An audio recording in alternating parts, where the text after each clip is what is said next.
Yeah. Do you have enough space to do it for like an hour or so? I just got a bigger memory card last night. So Oh. hopefully it can. How big is that? It's at 64 gigs now. Okay, okay, yeah, you can. Well, the Usually- camera probably won't let it.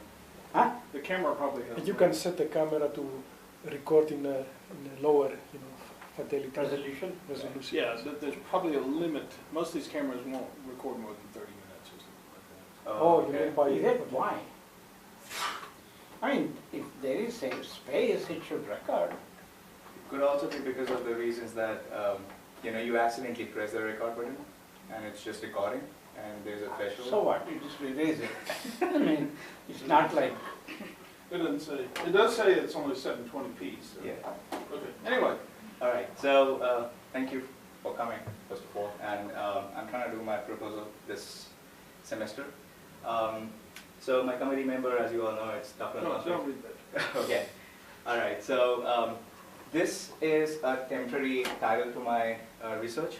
We are still looking for a title that can define my research more in a fashion that it can cover the entire thing that we are trying to do, and we have plans to do ahead. So right now, it makes the best sense as per current time, that is prediction techniques for spatiotemporal and time series data using machine learning and deep learning. I think you can remove machine learning. so because what deep is the learning is actually difference part of this. between machine learning and deep learning? Okay, That's what I'm curious about. A lot.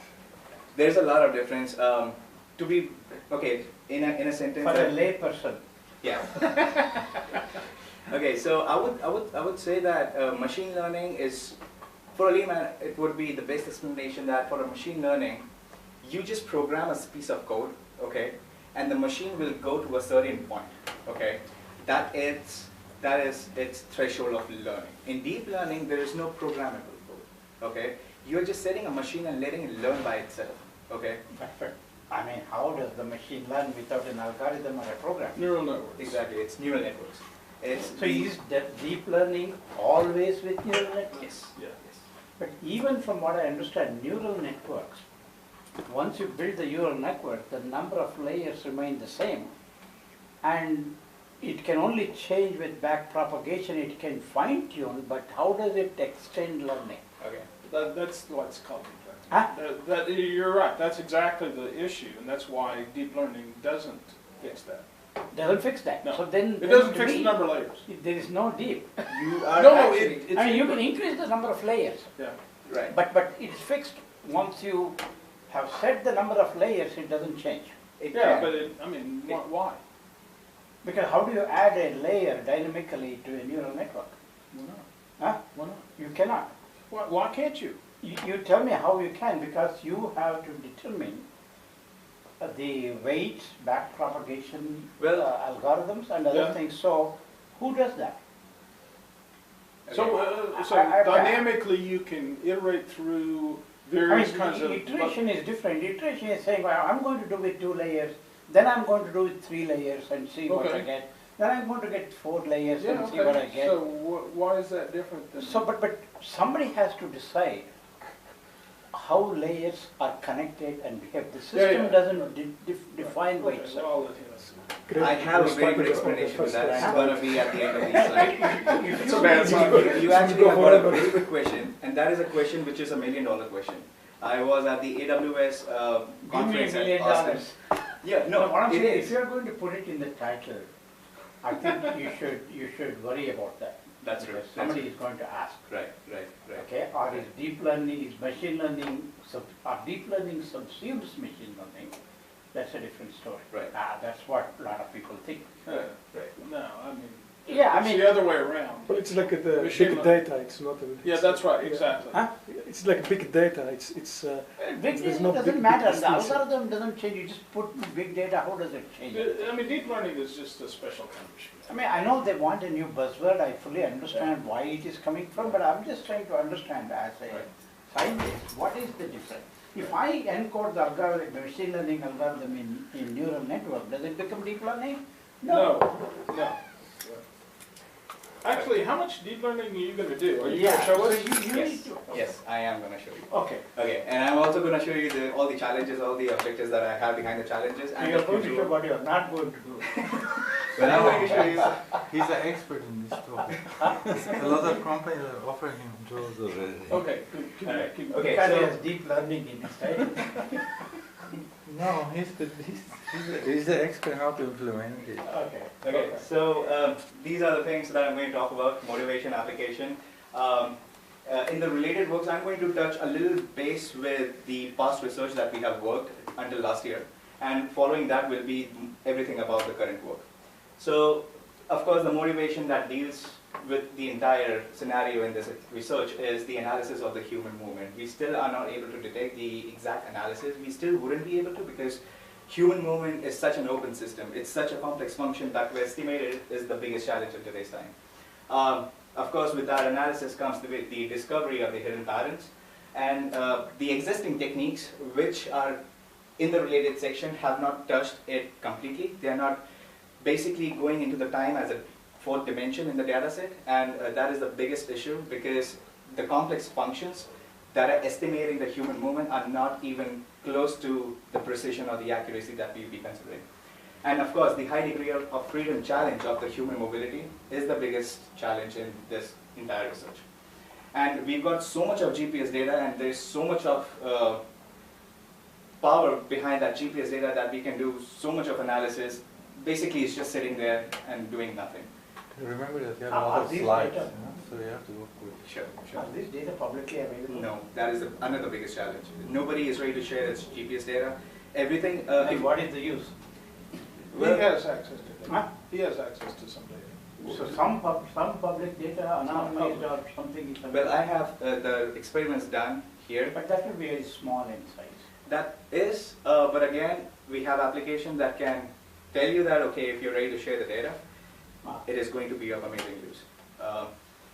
So we, Just one point, you may want to not use the word human motion, because that's moving your arm around. right. You may want to come Yeah. up with some slightly different. Okay, so we focus on the one major query here, is that where would a user be on a specific day? That is a very basic query that one can ask. Where are you going to be on a certain day? If you go a level granular more from that section, you can probably ask where a user going to be on Saturday 8 p.m. So that is another granular approach that we are trying to answer here. And if you really harness the power of deep learning and not overkill it just by answering all these queries, you can also ask the conditional queries that right now on a weekday, the user is probably at ERB. I have not mentioned more consideration in this question, but it can be right now, the temperature is 70 degrees, the precipitation is less than 0.1, and the user currently is at ERB, where is the next most probable location the user is going to be. So here we are considering 6 dimensions altogether to answer one specific query, and that is the challenge of this research. So the first application that is really, that comes to my mind, which would also answer the shared GPS data, would be, say for example, you've got 2 users, okay, and they are friends or a family or whatever, and they are ready to share their GPS locations with each other. And all this GPS location is given to the black box that we have created, and this black box actually analyzes the entire mobility function of these 2 users, and have decided what is the pattern which these 2 users are going to follow next. Say for example, the user 1 has his things to do saved in his smartphone, and going to the store is one of the tasks that he needs to do. For some reason he cannot do, he's probably at work or office or whatever, but the black box predicts that the user 2 is going to be at the store, because that's what the estimation function has told the black box about the user 2's historical data.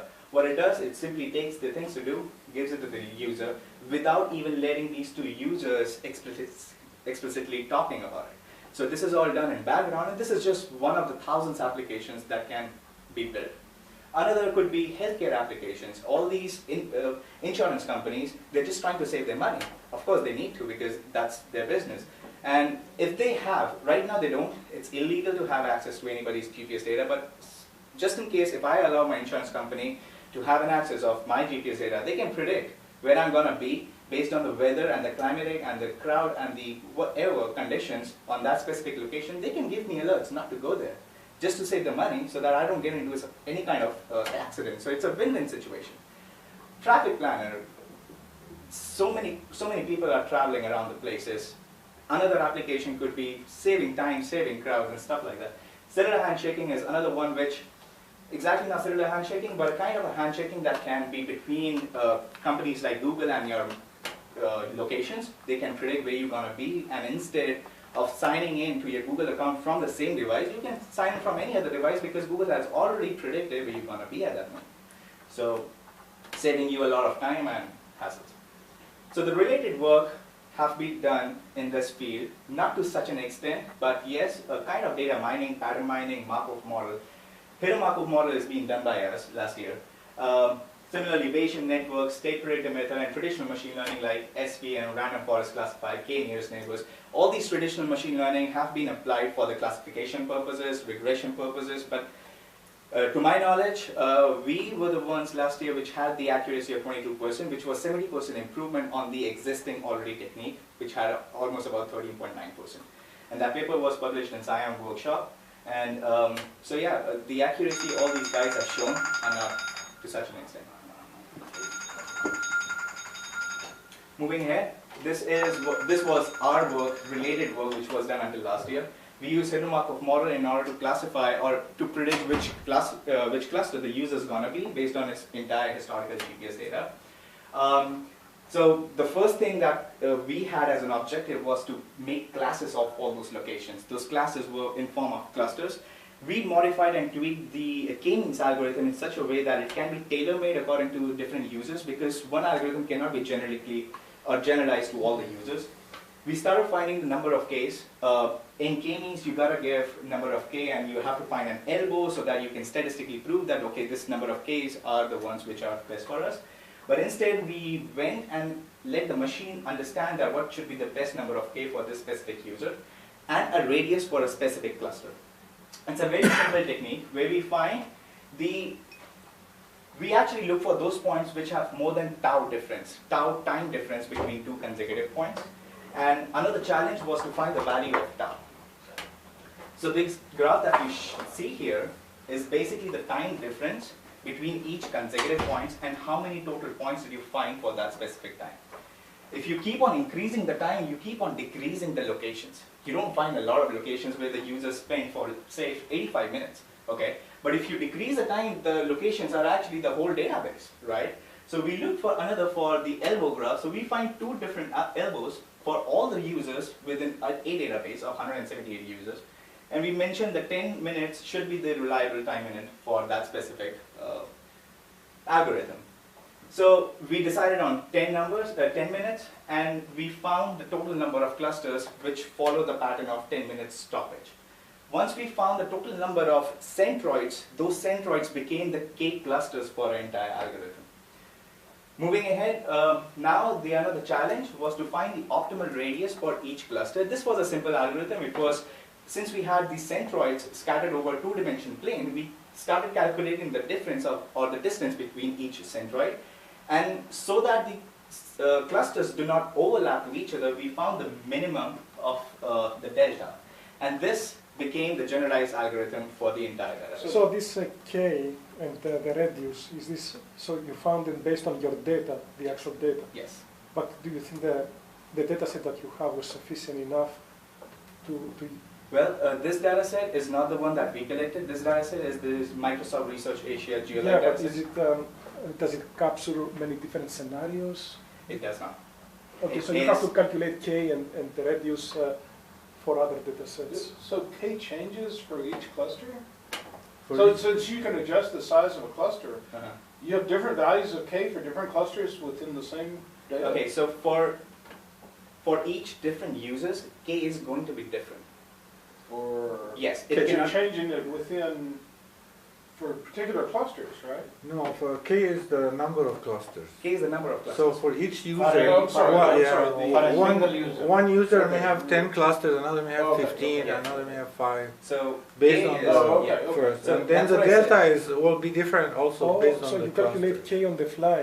Yes, yes. Oh, it's not For predefined. each It's data not set. predefined. You It's have on to- the fly. And the same for radius? And that's the same for the delta radius, because we cannot Right. generalize it, because every Okay. It's how do not you on the change fly, K it's- and the It's radius? pre-calculated for each user's data. so it's like if you are, so basically the system is not generalized system, it has to be built for different users differently.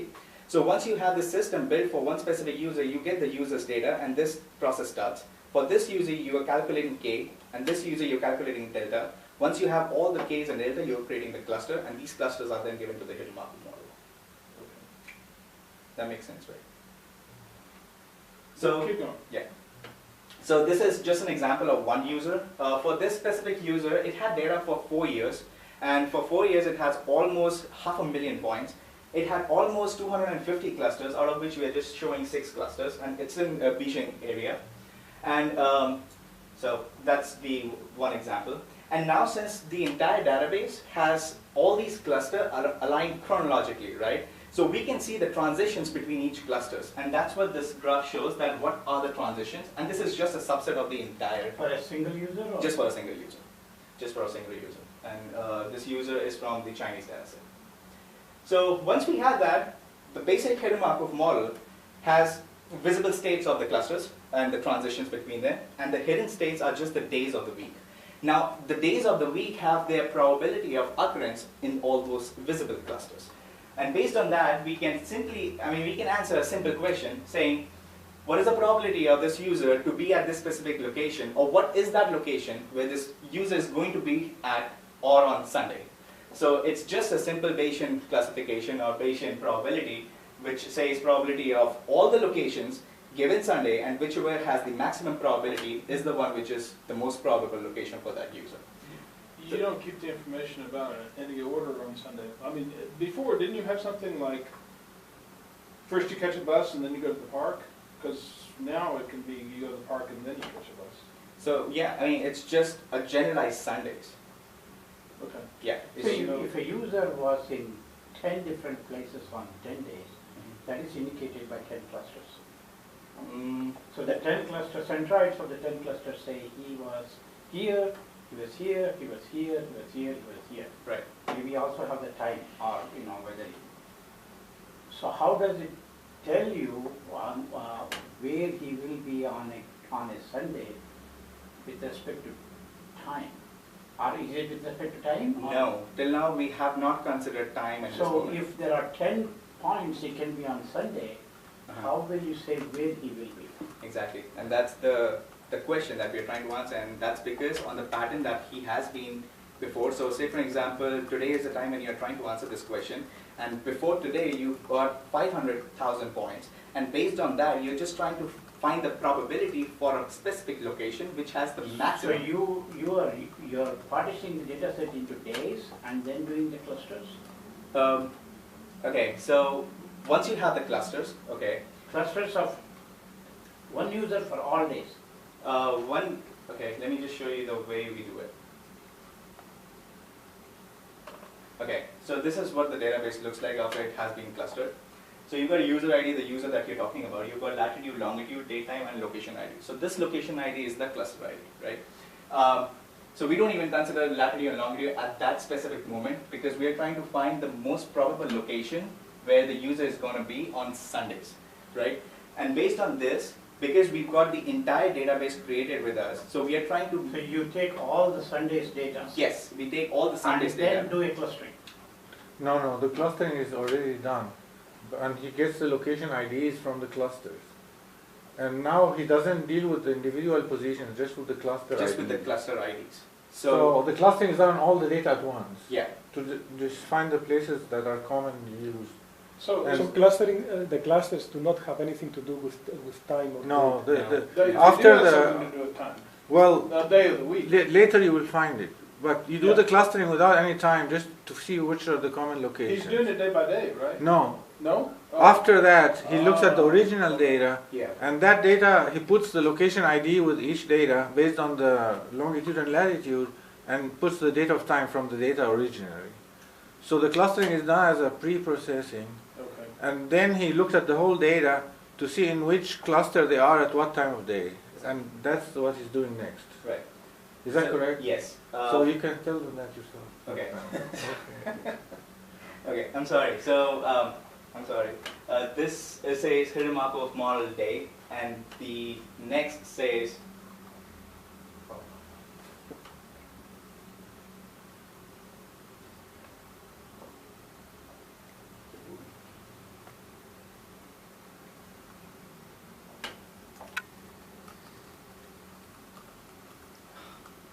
Accuracy is the key.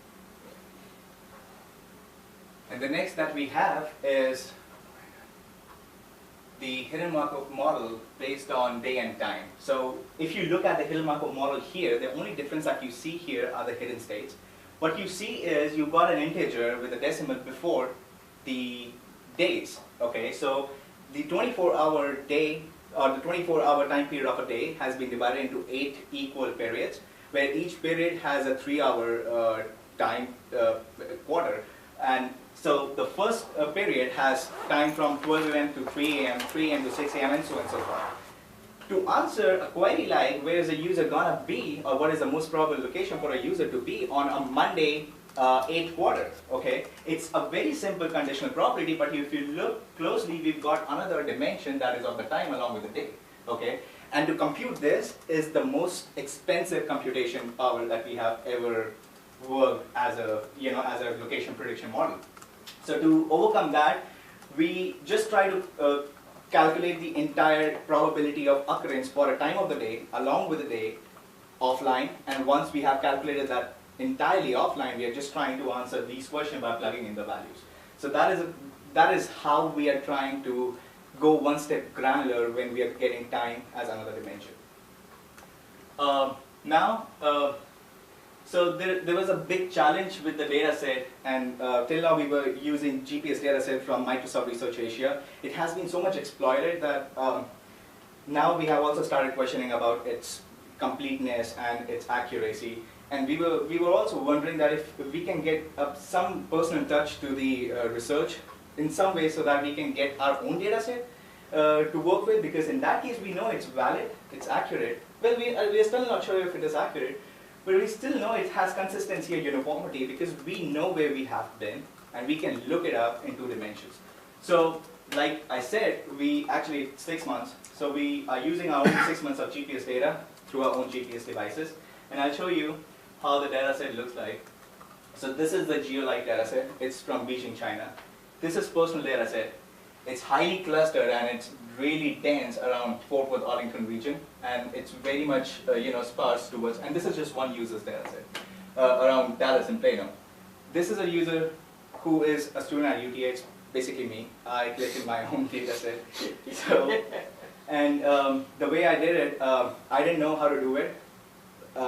But thankfully, since 2014, I had this Google Maps installed on my phone. And for some reason, I got to know that Google has been collecting my locations behind the scenes. Without telling you. Without telling you. Okay, and they have been collecting my data behind the scene. Since it's an open source. Yeah, you should. I turned it on. So where do I need to know where to turn it He'll on? show you. Yeah. I'll show you. So the only thing that you do is go to a certain location, go to a certain website, log in, get your data. As long as you've been using Google Maps on your phone, and that feature has been kept on. So this is all mentioned. Also, you can download your personal. Your own, Yes. but nobody else can do this. Nobody else can. As long as you No, of course they can. If they have your password, they can do it. Yeah. So Yeah, every advertiser. If you are on the Equifax, they can do it. So we started this research in the month of April. Until then, I just had a clean data from February to April because I was traveling outside the United States, so I didn't want to get more of the outliers in the data set. So I just wanted to concentrate on the United States data set. As the time passed, we made our algorithms, it was running fine.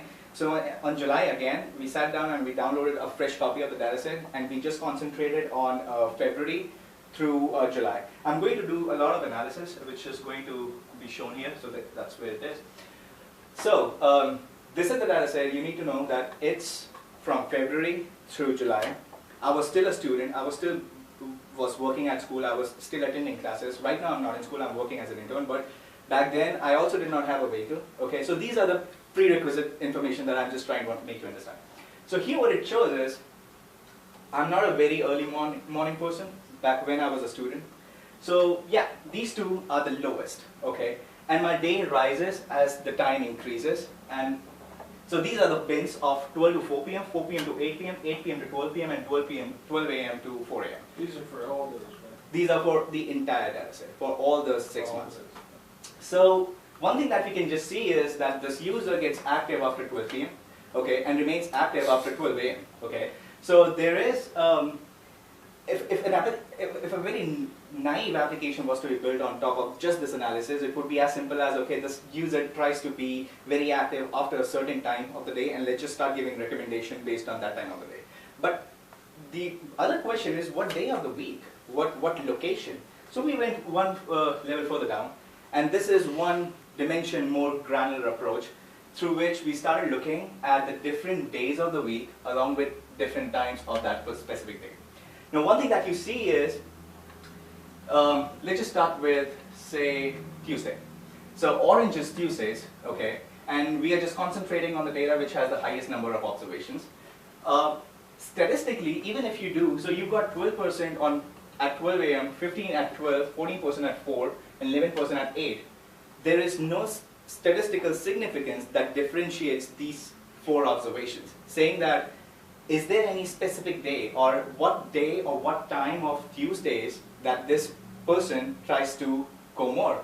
Because let's say, I mean, applications like, I'm being silly, but yeah, Wingstop has this one feature when they try to give you 50 cents wings on Tuesdays. That is one specific day.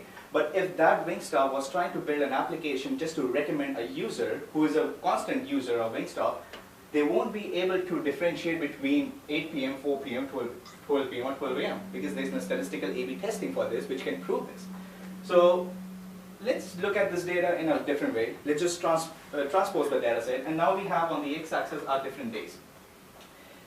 Monday, Saturday, and Sunday are the ones which are almost uniform, and the rest of the days are also uniform. So there's no other way to tell which day of the week this user is very much active.